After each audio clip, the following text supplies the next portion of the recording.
오늘 하나님의 말씀 누가복음 22장 14절부터 23절 말씀입니다. 누가복음 22장 14절부터 23절 말씀 함께 한 절씩 교독하겠습니다. 때가 이르매 예수께서 사도들과 함께 앉으사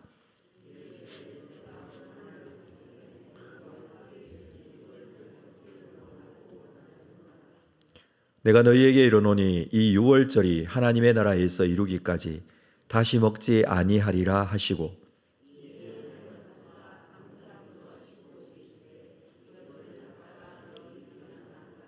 내가 너희에게 이르노니 내가 이제부터 하나님의 나라가 임할 때까지 포도나무에서 난 것을 다시 마시지 아니하리라 하시고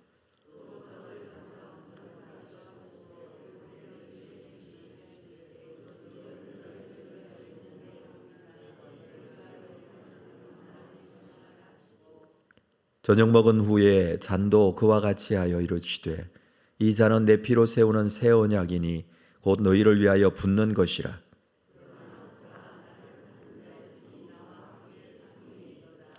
인자는 이미 작정된 대로 가거니와 그를 파는 그 사람에게는 화가 있으리로다 하시니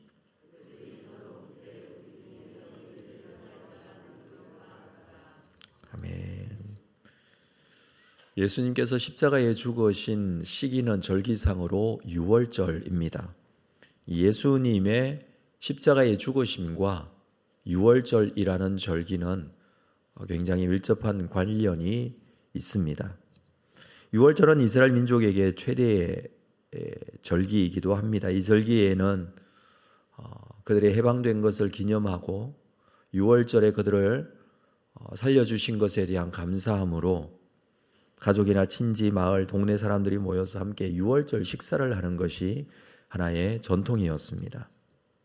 지금 예수님은 제자들과 함께 예루살렘에 올라와 있는데 예루살렘에 올라온 이 지방 사람들도 또한 동네 사람들끼리 혹은 함께 온 친지들끼리 유월절 식사를 했습니다. 오늘 본문 14절에 보니까 때가 이르매 예수께서 사도들과 함께 앉으사, 때가 이르렀다라는 것은 십자가를 지셔야 할 때가 되었다라는 의미이기도 하지만 그 때는 바로 유월절 만찬을 할 때가 되었기 때문에 예수님은 때가 되어 사도들인 12 제자들과 함께 앉으셨습니다. 이 앉았다라는 것은 기대어 누웠다라는 의미의 안에 페셴 이 헬라어 단어를 쓰고 있습니다. 유대인들이 음식을 먹을 때에 기대어 누워서 식사를 하기 때문입니다. 15절에 보면 이르시되 내가 고난받기 전에 너희와 함께 유월절 먹기를 원하고 원하였노라. 예수님은 이미 이 유월절 식사에 대한 계획을 가지고 계셨고 그것을 원하고 원하였다 이렇게 표현을 하고 있습니다. 그 이유는 예수님의 이 고난과 유월절의 관계를 그들에게 말씀하시고자 하시는 것이었습니다. 예수님께서 이번 유월절, 좀 특별한 유월절이죠. 지금까지의 유월절과는 다르게 이 유월절에 실제로 어린 양으로 대속의 죽음을 하실 것이기 때문에 유월절이라는 것은 어린 양을 잡아 이스라엘 백성들이 이 장자의 죽음의 재앙을 면했던 그리고 애굽에서 구원받았던 것을 기념하여 지키는 절기이기 때문에 그렇습니다. 그래서 이 유월절을 통하여 하나님께서 그 출애굽 시기부터 보여주신 이 구속에 대한 진리를 확증해 주실 것이기 때문에 이것에 대한 십자가의 의미를 말씀을 하시고자 하는 겁니다. 유월절은 애굽에서 장자의 죽음의 재앙이 있을 때에 어린 양의 피를 문설주에 바른 집에 장자가 죽지 않은 것에 대한 절기인데 마찬가지로 어린 양 되신 예수 그리스도께서 십자가의 보혈을 믿는 사람에게 구원을 베푸시는 것, 그것이 바로 십자가의 의미이기 때문에 그렇습니다. 그래서 예수님은 이번에 어린 양이 되어 대속의 죽음을 할 것이고 십자가의 고난 받을 것에 대한 것을 정확하게 이 성찬이라는 것을 통해서 제자들에게 알리시기 위해 지금 이 유월절 식사 먹기를 원하고 원하셨던 것입니다. 16절에 내가 너희에게 이르노니 이 유월절이 하나님 나라에서 이루기까지 다시 먹지 아니하리라.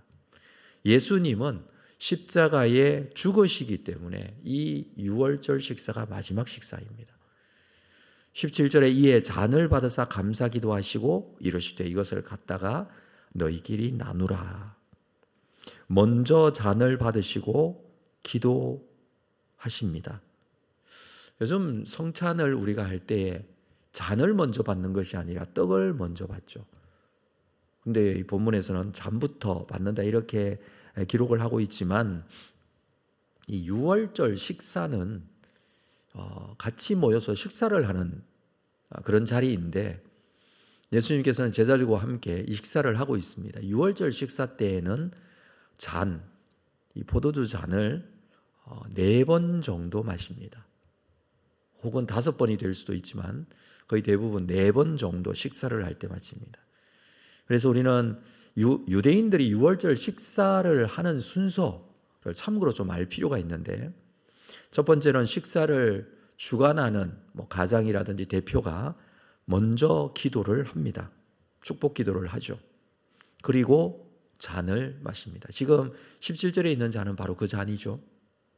이 잔을 마신 후에 시편 113편과 114편을 노래합니다. 그리고 나서 쓴맛 나는 나물, 쓴나물을 먹습니다. 유월절 출애굽 당시에 유월절 때 쓴나물을 먹었죠.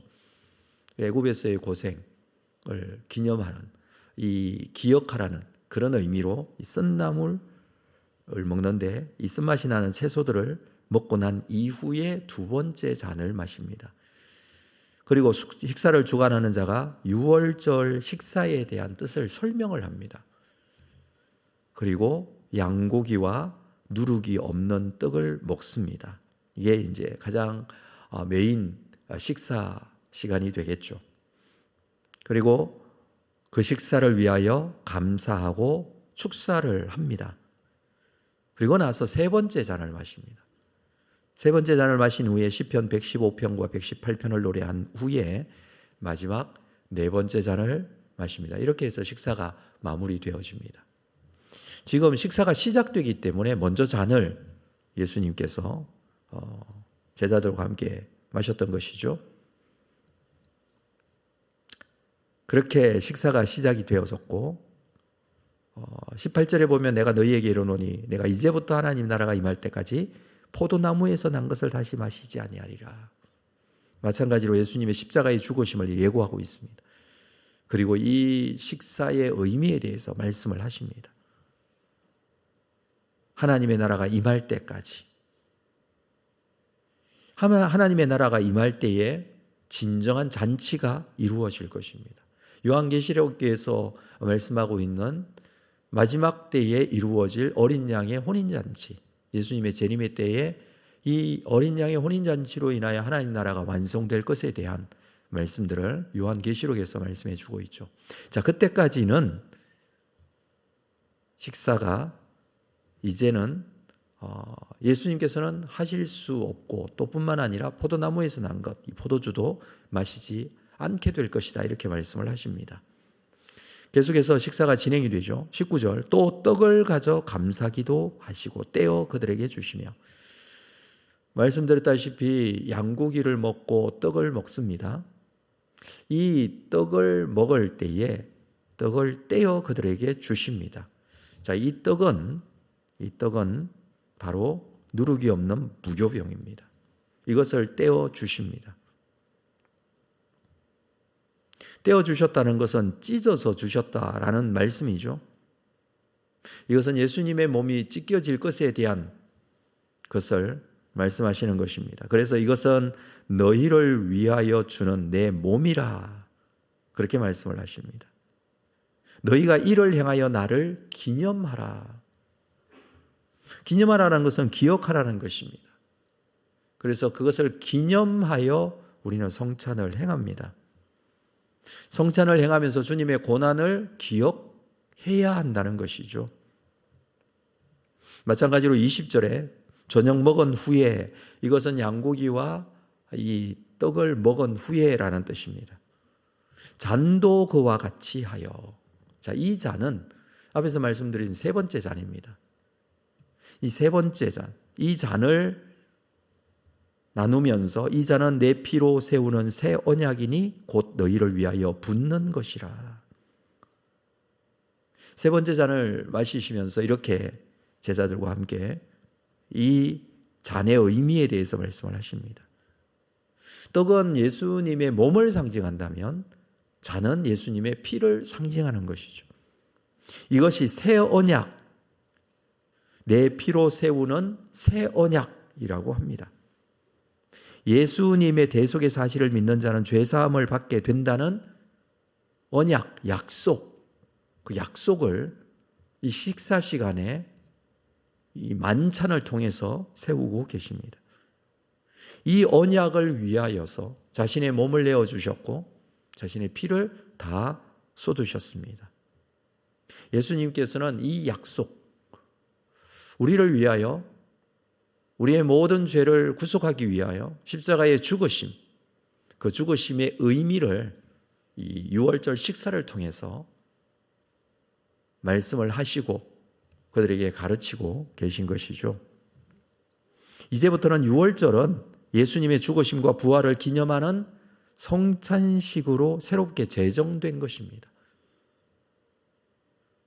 이스라엘 백성들이 출애굽할 당시에 유월절이 왜 있었는지, 그들은 유월절에 왜 그렇게 식사를 하고 그렇게 애굽을 출애굽하게 되었는지, 애굽에서 구원받은 것이 무엇을 의미하는지, 예수님의 십자가의 죽으심의 사건을 통해서 모든 것이 완전히 설명되어지고 성취되어진다는 것을 예수님께서는 이 성만찬을 통해서 말씀을 하고 계십니다. 애굽에서 건져내신 은혜가 주님을 통해 다시 한번 완성되어진다는 것을 보여주시는 것이죠. 그래서 이 성찬은 주님께서 다시 오시고 하나님 나라가 임할 때까지 계속될 것이다 라고 하셨습니다. 고린도전서 11장 26절에 너희가 이 떡을 먹으며 이 잔을 마실 때마다 주의 죽으심을 그가 오실 때까지 전하는 것이니라.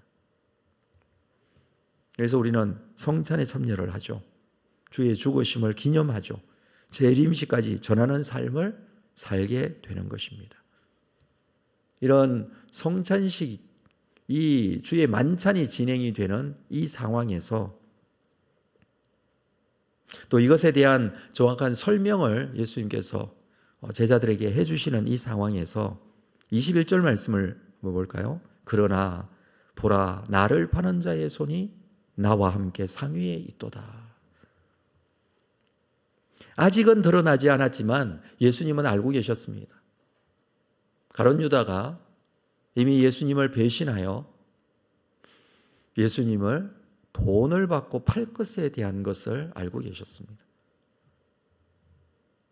이미 사탄에게 모든 것을 팔아넘긴 유다가 예수님의 성만찬이 이루어지는 이 자리에 함께 그대로 있었습니다. 그런데 주님은 그를 직접적으로 드러내지는 않습니다. 나를 파는 자의 손이 나와 함께 상위에 있다라고만 하십니다. 23절에 보니까 그들이 서로 묻되 우리 중에서 이 일을 행할 자가 누구일까? 아직은 제자들도 알지 못합니다. 아직까지 예수님께서 드러내지 않으신 것은 아직 기회가 있다라는 것이죠. 그런데 유다는 그럴 마음이 없습니다.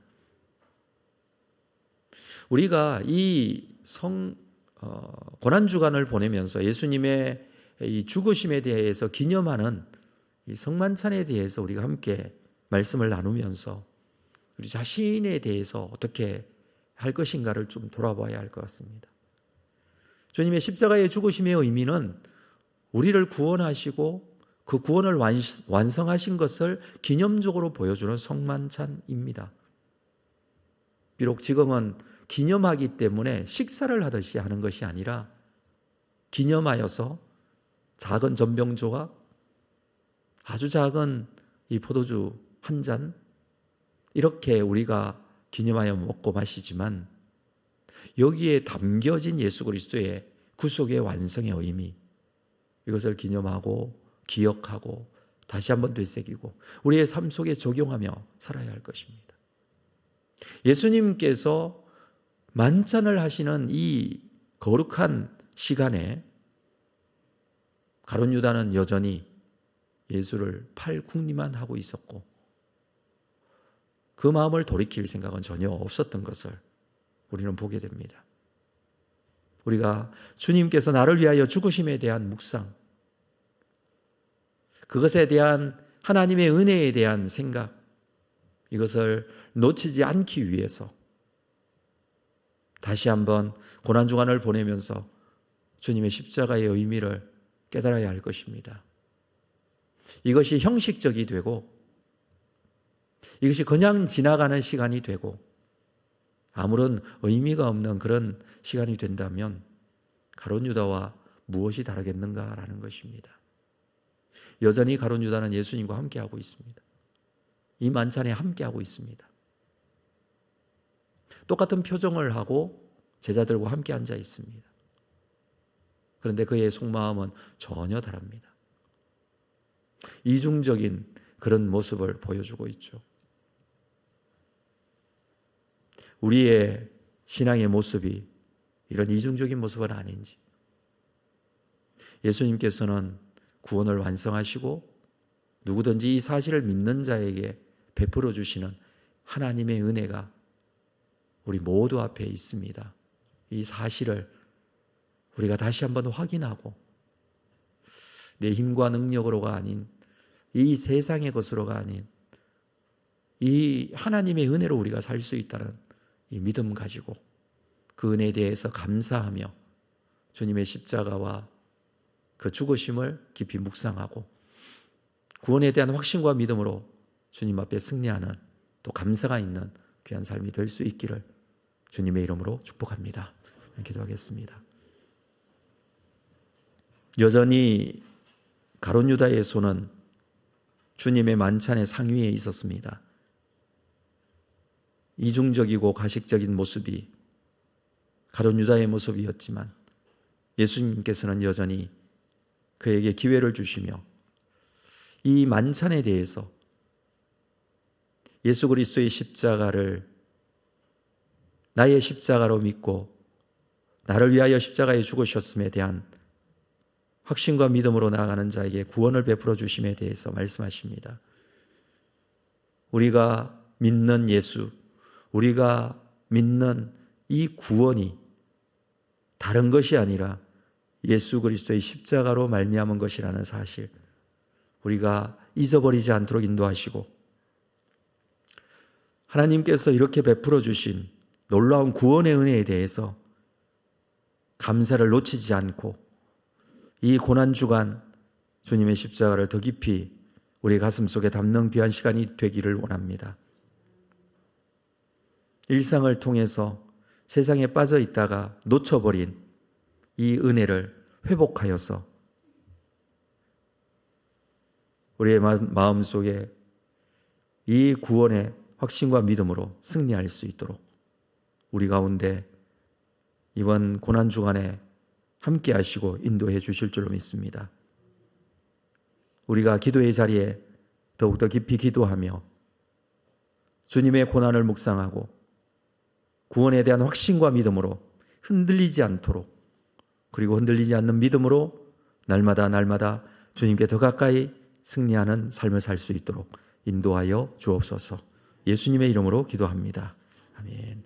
하늘에 계신 우리 아버지여, 이름이 거룩히 여김을 받으시오며 나라가 임하시오며 뜻이 하늘에서 이루어진 것 같이 땅에서도 이루어지이다. 오늘 우리에게 일용할 양식을 주시옵고 우리가 우리에게 죄 지은 자를 사하여 준 것 같이 우리 죄를 사하여 주시옵고 우리를 시험에 들게 하지 마시옵고 다만 악에서 구하시옵소서. 나라와 권세와 영광이 아버지께 영원히 있사옵나이다.